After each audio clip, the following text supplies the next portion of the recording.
जय हिंद दोस्तों, मैं हूं दीपेंद्र सिंह राठौड़। स्वागत करता हूं आपके अपने YouTube channel Kurukshetra classes Ajmer पर। तो दोस्तों, आप सभी के अग्निवीर एग्जाम समाप्त हो चुके हैं लगभग, ठीक है। 21 को आपका लास्ट पेपर था, तो आप सभी के एग्जाम हो गए होंगे। उम्मीद करता हूं आप लोगों के एग्जाम अच्छे गए होंगे। जो भी राजस्थान के बच्चे हैं, मैं उनकी बात कर रहा हूँ स्पेशल। तो उन लोगों का जो एग्जाम है जीडी का लगभग समाप्त हो चुका है, सभी का जीडी का। तो अब सबसे बड़ा क्वेश्चन लोगों के लिए आ रहा है, बच्चों के लिए आ रहा है, स्टूडेंट्स के लिए आ रहा है, सर कितनी कट ऑफ जाएगी, क्या कितने बच्चे बुलाएंगे, क्या कब फिजिकल होगा, क्या। तो इन सभी बातों का जो जवाब है वो आपको इस वीडियो में मिलेगा। दोस्तों पूरी वीडियो को देखिएगा, जो मैं आपको इंफॉर्मेशन दूंगा आप देख लेना, वो आपके लिए बिल्कुल 100% सही साबित होगी। मैं कुछ कोचिंग अकेडमीज के बड़े बड़े कोचिंग संस्थानों की कट ऑफ आज देख रहा था, जो बता रहे थे यूट्यूब पे। मुझे बहुत बड़ा आश्चर्य हुआ उनको देख के कि सिर्फ अपने व्यूज बढ़ाने के लिए यूट्यूब पे और कुछ भी करने के लिए बच्चों को डीमोरलाइज कर रहे हूँ, यानी बच्चों का मोरल डाउन कर रहे हैं। कोई कह रहा है 45 क्वेश्चन सही होने चाहिए, कोई 40-42 बता रहा है, कोई 43 बता रहा है।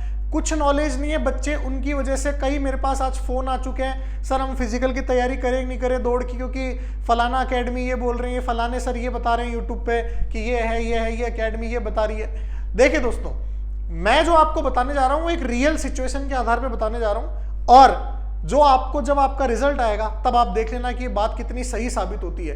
तो इस वीडियो को पूरी देखिएगा, और अगर आपको पसंद आए तो मुझे कमेंट में जरूर बताइएगा। तो दोस्तों बिना समय को व्यर्थ किए हुए मैं स्टार्ट करता हूं वीडियो को। सबसे पहली बात, सर हमारे लिए जो सबसे बड़ा क्वेश्चन है वो है हमारी कट ऑफ का। सबसे बड़ा पहला क्वेश्चन, मैं मेजर पॉइंट ले रहा हूं आपके लिए। सबसे पहला जो पॉइंट है आपका, सबसे पहला पॉइंट जो है वो है आपका कट ऑफ का। तो सर मुझे सबसे पहले कट ऑफ के बारे में बताएं। तो पहला जो पॉइंट आ गया आपका वो हो गया आपकी कट ऑफ का, ठीक है। यही आपका पॉइंट है, पहला पॉइंट है आपका कट ऑफ का, ठीक है दोस्तों। यानी हमारी कट ऑफ कितनी जाएगी। दूसरा क्वेश्चन आपका जो है वो ये रहेगा कि क्या सर नॉर्मलाइजेशन, जिसको कहा जाता है सामान्यीकरण, अगर मैं हिंदी में लिखूं इसको तो इसको कहा जाएगा क्या सर सामान्यीकरण होगा क्या। सामान्यीकरण का मतलब क्या होता है, मैं बता देता हूं आपको कि आपने देखा होगा, आपने हर शिफ्ट में एग्जाम के बच्चे आपके दोस्त होंगे, आपने देखा होगा कोई शिफ्ट में तो एग्जाम इजी आ रहा है और कोई शिफ्ट में एग्जाम का लेवल थोड़ा सा अप है। तो सर फिर ऐसे तो हमारा घाटा हो गया और उनका फायदा हो गया, जिनकी इजी आया उनका फायदा हो गया और जिनके हार्ड आया उनका घाटा हो गया। तो भाई लोगों ऐसा कुछ नहीं है, सबके साथ न्याय होगा, सबका पेपर का लेवल जो है वो सेम आका जाएगा। कैसे, सामान्यीकरण की प्रक्रिया के बाद में सबको समान कर दिया जाएगा, ठीक है। ये आपका दूसरा पॉइंट है। तीसरा पॉइंट है, सर हमें ये बताइए कि रिजल्ट कब तक आएगा। सबसे बड़ा क्वेश्चन, सर रिजल्ट कब तक आएगा, ठीक है। तो मैं पहले ही बोल देता हूं, इस सवाल का जो जवाब है, इस सवाल का जवाब आपको मैं कितने दिनों में, 2 से 3 दिनों में दूंगा। यहीं पे लिख रहा हूं पहला ही पॉइंट कि रिजल्ट कब आएगा, इसका जवाब मैं आपको 2 से 3 दिनों में दूंगा। यहीं पे लिख रहा हूं मैं, तो इस पॉइंट को यहीं से हटा देना। चौथा सवाल, सर ये बताइए कि जो रैली होगी, उस रैली में, जो हमारी रैली होगी उसमें कितने बच्चे बुलाएंगे फिजिकल के लिए। रैली में कितने बच्चे बुलाएंगे फिजिकल के लिए, रैली में कितने बच्चे बुलाए जाएंगे। तो रैली में कितने बच्चे सेलेक्ट होंगे फिजिकल के लिए, कितने बच्चे सेलेक्ट होंगे फिजिकल के लिए। तो ये आपके मेजर क्वेश्चन है 4 जो मैंने आपके लिए हैं। यही सब बच्चों के दिमाग में क्वेश्चन चल रहे हैं, तो इन्हीं को एक एक कर करके अपन ले लेते हैं। पहला आपका पॉइंट है सर कट ऑफ का। तो पहला पॉइंट कट ऑफ का मैं ले लेता हूं। कट ऑफ के लिए भाई लोगों ध्यान से सुन लेना, मैं किसी भी शिफ्ट की बात नहीं करूंगा, जैसे कई महानुभाव हर शिफ्ट का एनालिसिस लेके आ रहे हैं। मैं कोई भी शिफ्ट की बात नहीं करूंगा, मैं सामान्यीकरण की प्रक्रिया के बाद में आपको बताता हूं फाइनल रिजल्ट क्या रहेगा। सामान्यीकरण की प्रक्रिया के लिए मैं आपको 1 मिनट में समझा देता हूं कि क्या होता है सामान्यीकरण की, नॉर्मलाइजेशन क्या होता है। तो क्या होता है नॉर्मलाइजेशन, मान लो किसी का एग्जाम था 18 तारीख को और उसका पेपर आया है इजी, उसका पेपर क्या आया है इजी, और मान लो एक बच्चे का पेपर है 20 को और उसका पेपर आया है हार्ड। तो ये देखा जाएगा कि कितना इजी और हार्ड का पैमाना क्या था। मतलब मान लो इस शिफ्ट में तो 40 क्वेश्चन तक करना बहुत आसान था, मतलब लगभग 40 क्वेश्चन करना आसान था, और इस शिफ्ट में बच्चों से क्वेश्चन 30 से 35 ही हो पा रहे थे। तो फिर इसका मतलब ये शिफ्ट हार्ड है। वो तो उनके पास रिजल्ट रहेगा तो पता पड़ेगा ये शिफ्ट हार्ड है। तो फिर क्या किया जाएगा, फिर इस शिफ्ट की स्केलिंग की जाएगी। इस शिफ्ट की स्केलिंग की जाएगी मतलब इस शिफ्ट में बैठने वाले सभी बच्चों के नंबर 2 नंबर से लेके 3 नंबर तक क्या कर दिए जाएंगे, कम कर दिए जाएंगे आपके पास 2 से 3। और भी जो लेवल पे डिपेंड करता कितना हार्ड पेपर था, कितना इजी पेपर था, उसके हिसाब से आपके नॉर्मलाइजेशन हो जाएगा। 2 से 3 नंबर 4 नंबर तक नॉर्मलाइजेशन आपका हो जाएगा। तो ये कब होगा, ये जब आपका फाइनल डेटा चल जाएगा कंपनी के पास में, और फिर वो देखेंगे कि किस शिफ्ट में कितने बच्चे कितने क्वेश्चन आसानी से कर पा रहे हैं, उसके हिसाब से अंदाजा लगा जाएगा। ठीक है दोस्तों, तो ये सामान्यीकरण की प्रक्रिया है। अब इसको यहीं पे अंत करते हुए सामान्यीकरण को मैं बढ़ता हूं कट ऑफ के ऊपर। सर हमें बताया कट ऑफ क्या रहेगा। तो देखिए दोस्तों, मैं बताता हूं आपको, किसी भी भ्रामक विचारों में नहीं रहना, आपको अपनी दौड़ की तैयारी स्टार्ट कर देनी है।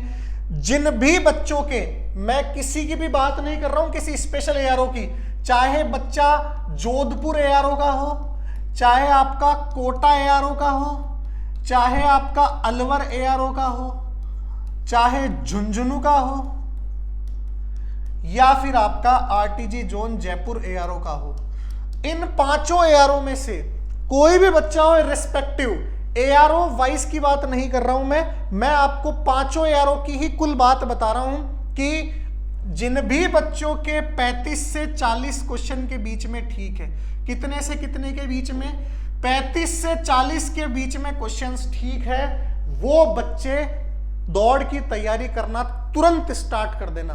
अब कोई बच्चा बोलेगा सर हमारी शिफ्ट तो इतनी हार्ड थी कि हमारे 35 से 40 ही नहीं हो पाए। तो भैया जो शिफ्ट हार्ड थी उन शिफ्ट के लिए आपके लगभग 32 क्वेश्चन से लेके 35 क्वेश्चन तक, 32-33 क्वेश्चन जिनके राइट है उनका भी दौड़ का लेटर आएगा। मैं आपको श्योरिटी लिख के दे सकता हूं, ध्यान रख लेना कि उनका कॉल लेटर आएगा फिजिकल के लिए, उनको बुलाया जाएगा। अगर आपके 32 से 35 भी राइट है तो, और आपका पेपर कंपैरेटिवली थोड़ा सा हार्ड हुआ है तो। अब देखिए, आप बोलोगे सर हमें तो ये बताओ किस शिफ्ट का पेपर हार्ड आया था उस पे। भाई मैं डिसाइड नहीं कर सकता। ये जो कुछ कोचिंग वाले या कुछ बच्चे लोग बोल रहे हैं ना कि इस शिफ्ट का पेपर हार्ड आया था, भाई आप कैसे डिसाइड कर सकते हो किस शिफ्ट का पेपर हार्ड आएगा। वो डेटा जब कंपनी के पास जाएगा ना, उस डेटा से पता चलेगा किस शिफ्ट का पेपर हार्ड था। अपन 5-10 बच्चों का देख के नहीं कह सकते। क्या पता किसी शिफ्ट के अंदर बहुत सारे इंटेलिजेंट बच्चे बैठे हों और उन्होंने उस हार्ड पेपर को भी इजीली सॉल्व कर दिया हो, तो अपन कुछ नहीं कह सकते। ये वो तब कहा जाएगा जब आपके कंपनी के पास डेटा चल जाएगा और वो इसको एनालाइज करेंगे कि कौन सी शिफ्ट में कितने कितने क्वेश्चन बच्चों ने अटेम्प्ट किए, उस हिसाब से आपके नॉर्मलाइजेशन किया जाएगा। मैं आपको कॉमन चीज बता रहा हूं, अगर आपके 32 से 35 क्वेश्चन के बीच में राइट है, अगर शिफ्ट हार्ड है तो जो आपको खुद को अंदाजा लगेगा मेरी शिफ्ट कितनी हार्ड थी, क्या उसमें क्वेश्चन करने लायक थे या क्या थे, तो आपका इस पे कॉल लेटर आ जाएगा। और 35 से 40 वाले का नॉर्मल शिफ्ट का जो आपके क्वेश्चंस है वो आप कर पाए तो आपका फिजिकल का लेटर आ जाएगा। आज से ही दौड़ की तैयारी स्टार्ट कर देना अगर इस क्राइटेरिया में आप घुस रहे हो तो। 35, 34, 33 ये वाला दौड़ स्टार्ट कर देना। मैं आपको फिर से बोल रहा हूं 35 के आसपास वाला, तो ये आपको दौड़ स्टार्ट कर देनी है। इनके लिए ध्यान रखना, बहुत इंपॉर्टेंट बात है ये। अब जो मैं आपको नेक्स्ट बात बताने जा रहा हूं वो बहुत ही इंपॉर्टेंट बात है। मैं ये कह रहा हूं आपको, 5 एआरओ के जो बच्चे हैं, 5 एआरओ के बच्चे इस चीज की तैयारी कर लेना कि ऐसे का ऐसे जो इस क्राइटेरिया में फिट होते हैं वो तुरंत आपके इस तैयारी में लग जाना और फिजिकल के लिए तैयार रहना, ठीक है, चाहे इस क्राइटेरिया में कोई भी हो। अब मैं आपको अगली वीडियो में यह भी बताऊंगा कि क्या एआरओ वाइज कट ऑफ अलग अलग जाएगी या सभी एआरओ के लिए एक ही कट ऑफ जाएगी, वो मैं आपको अगली वीडियो में बताऊंगा। आज के लिए आपको इतना ध्यान रखना है, ये कट ऑफ आपकी है और इसमें आपको दौड़ कल से स्टार्ट कर देनी है, बिना किसी दिमाग को लगाए अपना फालतू दौड़ स्टार्ट कर देना। चलिए अगले क्वेश्चन की तरफ बढ़ते हैं। हमारा अगला क्वेश्चन क्या था सर? हमारा अगला क्वेश्चन था सामान्यीकरण का। तो सामान्यीकरण मैंने बता दिया, ठीक है, सामान्यीकरण में बता चुका हूं। और आपको मैं हिंट भी देता हूं, 20 और 21 तारीख के शिफ्ट के जिनके पेपर थे वो पेपर थोड़ा सा हार्ड था, तो लास्ट के जो पेपर हुए हैं उनके अंदर सामान्यीकरण की सबसे ज्यादा चांस है। कौन से के अंदर? 20 से 21 तारीख के जो पेपर है, इन शिफ्टों के अंदर लगभग आपके 2-2 शिफ्टों के अंदर पेपर बहुत हार्ड आए, तो सामान्यीकरण का इनमें बहुत ज्यादा नंबर बढ़ेंगे। ठीक है, चलिए अब अगला क्वेश्चन आता है, सर रिजल्ट कब आएगा? रिजल्ट कब आएगा? रिजल्ट के लिए मैंने आपको बोल दिया, क्योंकि मैं फर्जी बात नहीं करूंगा, जो आपके एक्चुअल बात होगी वही बताऊंगा मैं, कि ये संभावना है आपके रिजल्ट आने की, वो मैं आपको 2 से 3 दिनों में बता दूंगा। लेकिन मैं आपको इतना सा जरूर हिंट देना चाहता हूं कि बच्चों तैयारी करने लग जाना, और ध्यान रखना जो फिजिकल के अंदर पहले से तैयारी कर रहे हैं और जिनके क्वेश्चन लगभग 35 तक सही है, जो बच्चे पुरानी भर्तियों में रिटर्न पेपर में रह चुके हैं और जो फिजिकल के लिए स्ट्रांग है, उन बच्चों को तो सोचना ही नहीं है, वो तो आप कंफर्म ही अपनी रनिंग को 2-2 टाइम कर लेना, आपका सिलेक्शन 1000% पक्का है अगर आपने रनिंग निकाल दी तो। प्लस दूसरी बात, जो नए बच्चे हैं जो पढ़ाई में अच्छे हैं लेकिन फिजिकल की उनकी इतनी तैयारी नहीं है, दोस्तों दिन में 3-3 टाइम रनिंग स्टार्ट कर दो। और अगर आपका गलती से एआरओ जोधपुर और कोटा लगता है ना, अगर आपका गलती से एआरओ जोधपुर और कोटा लगता है, ठीक है, तो भैया कल से ही 3 बार स्टार्ट कर देना रनिंग, ठीक है ना, कल से ही 3 बार स्टार्ट कर देना। मैं इसका कारण आपको बाद में बताऊंगा, लेकिन अगर आपका गलती से एआरओ जोधपुर कोटा लगता है तो आप 3-3 बार रनिंग स्टार्ट कर देना, क्योंकि मैं कुछ गणित देख रहा हूं उसके हिसाब से कि कैसे क्या भर्तियां हो सकती है, उसका चार्ट क्या हो सकता है, कैसे आपके एनालाइज किया जा सकता है कि कौन सी भर्ती पहले हो सकती है, उसकी गणित जो है ना वो मैं समझने की कोशिश कर रहा हूं कि क्या होगा। तो जैसे ही थोड़ा बहुत मुझे समझ में आएगा कहानी, मैं आपको बता दूंगा। लेकिन इतना ध्यान रखना, जोधपुर और कोटा वाले तो दौड़ करना स्टार्ट कर ही देना आपके कल से ही, और दिन में 3 टाइम ही स्टार्ट कर देना। अगर 2 टाइम तो 3 टाइम तो चलो मैंने बहुत ज्यादा बोल दी, 2-2 टाइम स्टार्ट कर ही देना कन्फर्म। चलिए अगले क्वेश्चन की तरफ बढ़ते हैं। रैली में कितने बच्चे सेलेक्ट होंगे? देखिए, अब इसका पता किसी को भी नहीं है, पहली बार एग्जाम है ऑनलाइन और पहली बार पेपर पहले हो रहा है, तो अब कितने बच्चे सेलेक्ट होंगे? देखिए, मैं अगर आपको मोटा मोटा अंदाजा बताऊं कि कितने बच्चे सेलेक्ट होंगे रैली के अंदर फिजिकल के लिए, है ना, फिजिकल के लिए कितने बच्चे बुलाए जाएंगे, तो जितना मेरा अनुमान कहता है वो ये कहता है लगभग 12 गुना से 15 गुना के बीच में बच्चे बुलाए जाएंगे। ठीक है, 12 गुना से 15 गुना के बीच में बच्चे बुलाए जाएंगे। तो 12 से 15 गुना लगभग बच्चे बुलाए जाएंगे। मतलब 12 से 15 गुना का मतलब कैसे?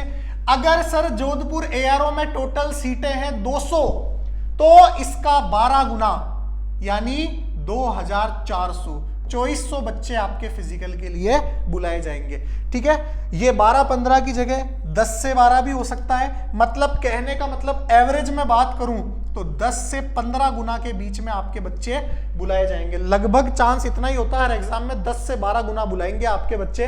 तो 2400 इतने ही बच्चे बुलाएंगे जितनी भी सीटें होगी। ठीक है, वो इंडियन आर्मी को पता है कितनी सीटें हैं, उसके हिसाब से 10 से 12 गुना बच्चे आपके लिए बुलाए जाएंगे फिजिकल के लिए। तो दोस्तों, इन 10 से 12 गुना बच्चों में शामिल अगर आप हो, और वो कैसे हो मैंने बता दिया आपको। अगर आप इस क्राइटेरिया में हो, तो आप इन 10 से 12 गुना बच्चों में हो और आपको सिलेक्शन जरूर मिलेगा। ठीक है दोस्तों, तो बिना किसी भ्रामक विचारों में फैले हुए, इधर से इधर यूट्यूबर्स के चक्कर में पड़े बिना, आप अपनी तैयारी में लग जाओ। क्योंकि जिन लोगों को पता है, जो मुझे जानते हैं, उनको ये पता है कि मेरी जो इन्फॉर्मेशन होती है मैं कुछ एनालाइज करके बताता हूँ, कुछ सोच समझ के, कुछ बहुत कुछ देख के और फिर बताता हूँ। फालतू में आपके लिए भ्रामक विचार फैलाने वाली आदत मेरी है नहीं। तो मैंने आपको बता दिया है, इतने आपके राइट है तो आपका सिलेक्शन होने के कंफर्म चांसेस है फिजिकल के लिए। तो दोस्तों, फिर बात आती है मेरिट की। मेरिट की गणना कैसे की जाएगी वो मैं आपको अगली वीडियो में बताऊंगा। अभी आपका काम क्या है, बिना किसी मेरिट वेरिट को छोड़े सोचे हुए सिर्फ कि हमें फिजिकल की तैयारी करनी चाहिए या नहीं करनी चाहिए, तो उसका आंसर आपके पास ये है।